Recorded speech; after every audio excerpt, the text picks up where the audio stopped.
Iverina farany amin'ny raharaha afera Black Nadia sy tompoko vavy Flash B ny tenako. Tonga soa atao amin'ny fandarana Jeanne Forêt Santé aty Canada indray ianao. Tsy sanatria akory amoa fotamandry na amendrofendro no iverenako amin'iny raharaha iny fa nampalahelo dia nampalahelo tokoa fa niteraka resabe ary niteraka disadisa mandraky tiany Androany zany ny raharaha ny afera Black Nadia sy tompoko vavy Flash B. Ka atenaiko izany fa mba akatotsika amin'izay zany ny momba an'io afera io. Voalohany indrindra moa zany dia mbola mamerina hatrany ny tenako na dia efa niteny an'izay tamin'ny émission teo aloha ara mamerina indray zany ny fampiononana ny fianakavian'ny tompoko vavy Flash B ny tenako, ary dia mamerina ihany koa ny ataontsika hoe zany hoe famafana ny ratrapo, satria dia tena maratra dia maratra tokoa zany hoe maty zanaka izany. Tena izany angamba no ataontsika hoe fahoriana goavana dia goavana indrindra eto ambonin'ny tany, satria ianao ray aman-dreny ihany no tena hiaran'ny fahoriana rehetra rehetra izay mavesatra. Ny olona manodidina afaka manohana fa ny tena tompon'ny fahoriana mangirifiry dia ny ray aman-dreny. Ka tamin'ny fanadihadiana izay nataoko tamin'ny voalohany dia tsy tao anatin'ny fehezanteny izay nataoko zany ny hoe mandriam-piadanana tompoko vavy Flash B, dia ialako tsiny izay hoe nanadinoko zany an'izay teny izay, na dia efa mitondra ny teny fampiononana aza ny tenako zany tamin'ny fianakaviany, dia tsy netinety ny saiko fa tsy maintsy napiko ny teny hoe mandriam-piadanana tompoko vavy Flash B. Artista manandaza, manana ny maha-izy azy ianao ary dia nanome ny karazana hoe fafinaretana ny mpiaino zany ny mijery anao mihira, ny feo manganao, ny fandihizanao, goavana dia goavana zany ny afatra navelanao teto ambonin'ny tany, ka rariny dia rariny raha ohatra ka asiana fanajana izany ny mombanao amin'ny fotoana ahafatesanao. Zay zany dia teny atsipiko ho an'ny fianakavian'ny tompoko vavy Flash B, ary ho azy ihany koa zany raha maheno ahy izy zany amin'izao fotoana izao any akoatra. Ny olombelona rehetra rehetra dia mendrika fanajana daholo amin'ny fotoana ahafatesany. Na inona ny circonstance na ahafatesany, na inona ny antony na ahafatesany, dia mendrika fanajana daholo ny olombelona rehetra amin'ny fotoana ahafatesany. Saingy ao anatin'ny ataontsika hoe zany hoe fihetsem-po, émotion, satria samy artista goavana, na ny artista Black Nadia na ny artista Flash B, izay hoe nisy karazana olana izay hoe sy voavaha zany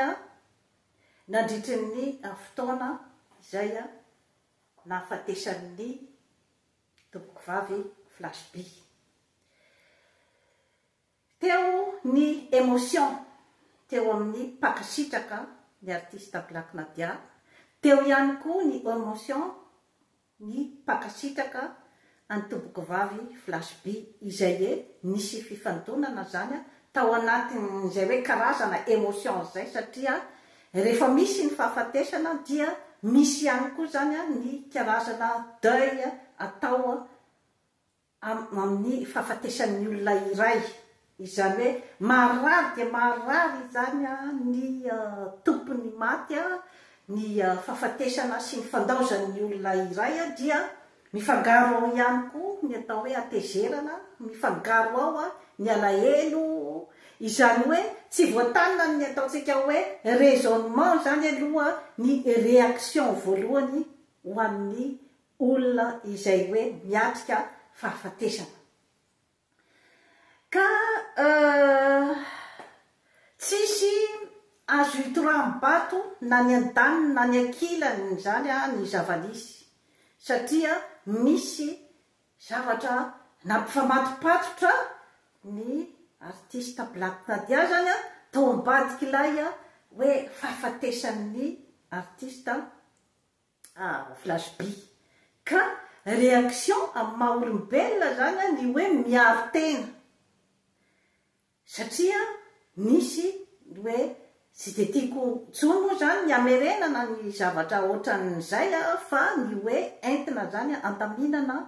ny fiarahamonina dia nisy zany ny hoe tsao nandeha zany fa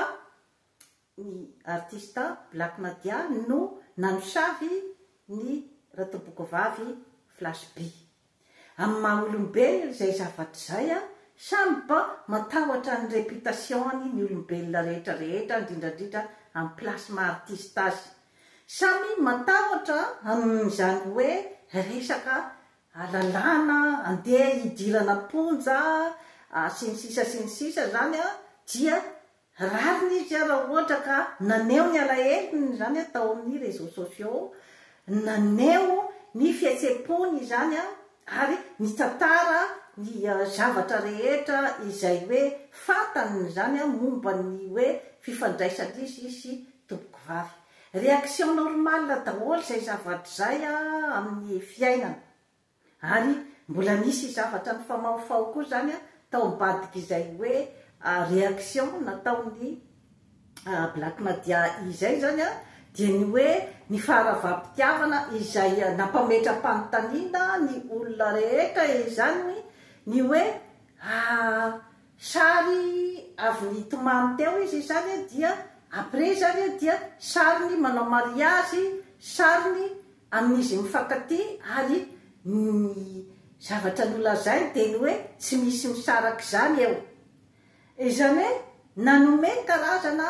fanafitohinana zany zay position izay zay resaka nataony Black Nadia izay zany nanome karazana réaction ho an'ny na ny mpakafy azy na ny olona izay hoe nanoana azy zany dia nanome réaction ihany koa tamin'ny tompony maty zany ny amin'ny hoe mbola eo ambohitra zany ny faty kanefa dia efa misy zany karazana ny fandraisan'ny tompo maty azy moa zany dia ohatrany hoe fanararaotana zany ny fahafatesan'ny toboko vavy flashby zany ao anatin'ny réaction maha-olombelona daholo zany izay zavatra rehetrarehetra izay ary ny hoe ny fisehony cousine ny toboko vavy teto amin'ny réseaux sociaux zany dia ny fandraisako azy dia naneo ny alahelo izy zany amin'ny maha-olombelona zany zavatra rehetrarehetra izany ary nanazavy izy fa hoe tsy manameloka ny Black Nadia zany izy hoe nanosavy ny toboko vavy flashby mazava be nge zay resaka zay fa mba naneo ny alahelony izy zany sy ny hoe mba misy karazana etaeta zany ao aminy ny amin'ny ataontsika hoe zany hoe fanajana ny maty ka tsy misy madiso mihitsy ny cousine ny toboko vavy flashby zany zavatra rehetrarehetra izany amin'ny hoe mahareny mpianakaviana azy zany ary indrindrandrindra koa zany ny amin'ny hoe mahadokotera dia afaka tsara aho micomprendre ary mipetraka amin'ny plasin'ny avany tompoko vavy satria marary de marary zany hoe maty zanaka zany marary zany ka hita tao anatin'ny hoe resaka nataon'ilay kozina zany izy zany no mpitondra tenyny fianakaviana izay hoe ratrapo izay zany aoka mba hoe horaisitsika zany amin'izay lafiny maha-olombelona izay zany izay karazana réaction an'izay dia aoka koa zany mba avalitsika ihany koa zany amina resaka hoe resaka compassion zany no mba tadiaviny izany hoe fiaraha-miory zany amin'izy mianakavy izay ange zany no dikan'iny hoe teny nataon'iny fa hoe misy moa zany an'ilay teneniko hoe rehefa misy ny deuil dia misy ihany koa zany ny hoe karazana atezerana zany tamin'ilay olona ndao sy amin'ny hoe amin'ny olona manodidina zany izay hoe tsy tokony de ho dramatisentsika zany ny zavatra izay nolazainy ary amin'ny maha-olombelona ihany koa zany Black Nadia dia mba miaro ny tenany ihany koa izy zany amin'ireo hoe karazana fiampangana tsy misy pirofo atao azy nefa moa tsy hoe dia manala any Black Nadia zato isan-jato zany amin'ny hoe izay le hoe karazana alahelo zany izay hoe mba napetraky ny fianakaviany tompoko vavy izay zany hoe mba magataka zany karazana compassion avy amin'ny Black Nadia izy zany tamin'ny nalasana ny ratompoko vavy ka ny tokony ataonao zany Black Nadia dia tsy hoe dia zato isan-jato zany ny discournao dia fiarovatena fa mba tokony ihany koa zany asinao an'ilay hoe désolé amin'ny maha-artista goavana be anao zany dia tokony ihany ianao zany mba manome fehezanteny misy fombo tempo fehezanteny misy fiaraha-miory amin'ny avan'ny tompoko vavy Flashby na tsy alefanao eto raha zay eto amin'ny réseaux sociaux zay hoe karazana fiaraha-miory apetrakinao zay fa na ataonao karazana communiqué hoe olona hafa zany no asainao zany miteny azy na soratanao ny hoe fiarahanao miory zany ary ny hoe mandefa karazana fialatsiny amin'ny maha-olombelona izany dia mety zavatra hoe tsy tao anatin'ny fihetsepo rehetrarehetra zany zavatra tsy nieritreretinao angamba hoe ahiteraka karazana fanafitohinana ho an'ny olona manodidina zany izay hoe mbola eo am-bohitra zany ny razana de nefa ianao zany namoaka clipy ary dia ohatrany hoe ny contredire an'ilay fihetsika antomany be teo zany dia ohatrany hoe ny olona zany na tsiary hoe ohatrany hoe voafitaka ave nefa tsy anjarako aloha zany ny andeha hitsaranao ijugeanao hoe izao zany ny tao anatin'ny lohanao tamin'iny fotoana iny tsy anjarako zay fa anao zay anao samyrery zay ny zavatra rehetra sy ny fihetsem-po rehetrarehetra olombelona mety ho diso mety ho solafaka dia any tsirairay no mahafantatra ny hoe inona marina zany ny fihetsem-pony raha ohatra izy nanao fihetsika ohatran'izao nanao teny ohatran'izao ka ny tokony ataonao zany de ny hoe mialatsiny raha ohatra ka nanohina ny olomaro zany ny fiesika izay natao izay fotsiny nge dia efa malaza zavatra betsaka izay na dia hoe tsy fantatrao ara zany inona marina ilay tena mahatezitra ny olona zany dia mialatsiny ianao zany fa satria matokoa ny olona miteny zavatra dia misy zavatra ihany koa hitany sy tsapany zany ka amin'ny maha artistanao goavana anao zany dia aseho izay mahagoavana anao zay fa ao anatin'ny mahagoavana olona iray koa zany ny ataontsika hoe fanetretena ka na ny tena ko ara zany raha ohatra ka misy zany ny ataontsika hoe teny somary lavalava kokoa ngamba na somary mihoatra zany tamin'ny émission izay nalefako zany dia ialako tsy ny eto izany zavatra izany ary dia miara-miombona lahelo amin'ny avany ratompoko vavy Flash B mandriam-piadanana ianao ary ny sanganasanao dia hipetraka mandrakizay zany ho an'ny malagasy tsy vaky volo. Ity zany misy anekdoty tantara kely filma izy ity zany hoentiko fotsiny zany ampisaitsainana atsika rehetra ny amin'ny hoe misy ny fitenenantsika malagasy hoe ny mahay tsy mody tsy ela velona zany hoe na manana ny talenta isika olombelona zany manana ny fahaizana manana ny rehetrarehetra manana ny vola azadiny ihany fa misy ny fanahy maha-olona izany ka ity tantara kely ity zany no amaranako ny zavatra lazaiko. Filma ny Richard Gere sy Diane Lane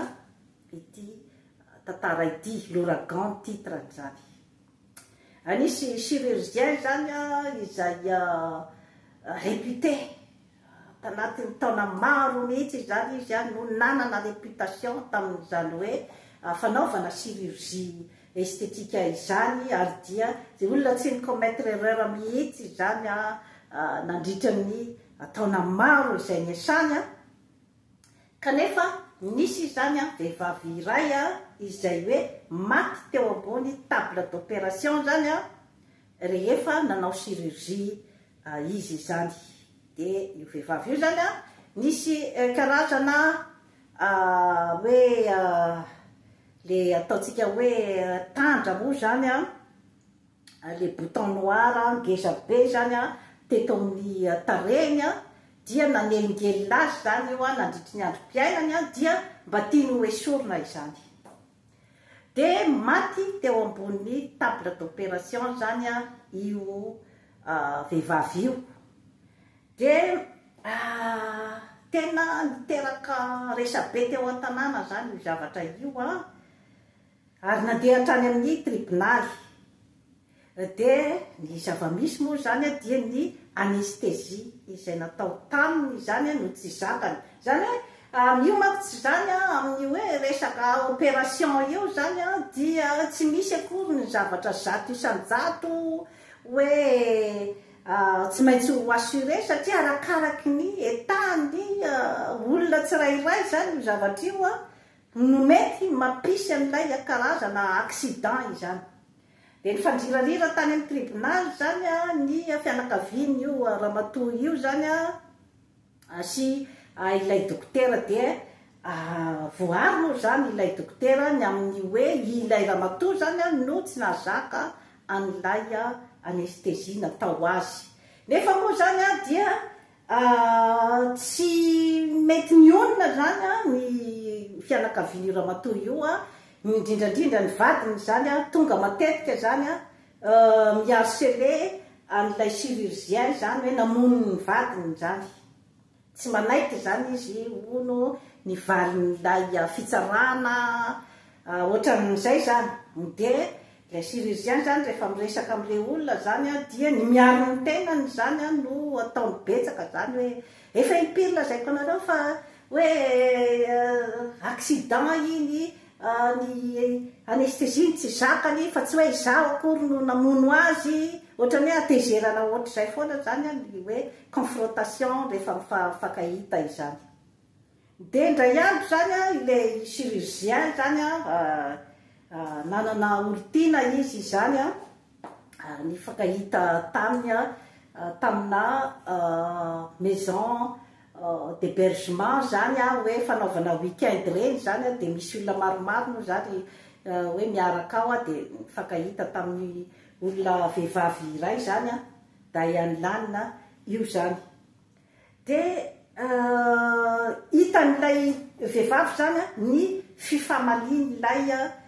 rangahy tompom-bady tamin'ilay chirurgien zany raitradrigiro zany a io chirurgien io de ndinihany tsara zany le fomba fifamalina de ozy izy zany le tompom-bady zao ozy izy napetrako aminao ty fanontaniana ty fantatrao ve ozy izy a tadidinao ve ozy a ny couleurany masony vadiko teo zany a tsy nateny le chirurgien ilay ramatoa nifankaty taminy zany a na eno ary nahita ny alina rehetrarehetra ny hoe ny scénario rehetrarehetra zany tsy niteny zany le chirurgien ahoana moa izy izy olona firy no ataoko opération ka ahoana no tadiavako ny couleurany masony vadinao de rehefa avy niteneny zay zany le raga de niemotra zany a niverina tany amin'ny misy azy tany miteny